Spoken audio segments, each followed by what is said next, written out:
இரத்த சாட்சியாய் மரிக்கிறார். அப்போ இந்த ஸ்தேவானுக்குள்ள அந்த வைராக்கியம் எப்படி வந்தது? ஸ்தேவானுக்குள்ள இப்படி சாக தன்னை அர்ப்பணிக்க எண்ணங்கள் எப்படி வந்தது? சீஷர்களாவது கூட இருந்தார்கள். இயேசு கிறிஸ்து செய்த அற்புதங்களை பார்த்தார்கள். இயேசு செய்த நன்மைகளை பார்த்தபடினாலே இந்த இயேசுவுக்காக நாங்களும் வரும். ஆனால் இந்த ஸ்தேவான் ஒரு சாதாரணமான பணிவிடைக்காரன் தான். ஆனா இவருக்கு எப்படி இப்படி ஒரு வைராக்கியம் வந்துச்சு?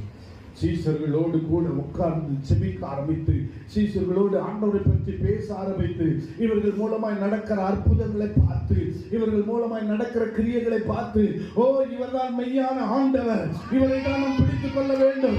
இந்த ஆண்டவரை பிடித்துக் கொண்டால் இந்த சீஷர்களை போல என் வாழ்க்கையை மாற்றுவார்கள்.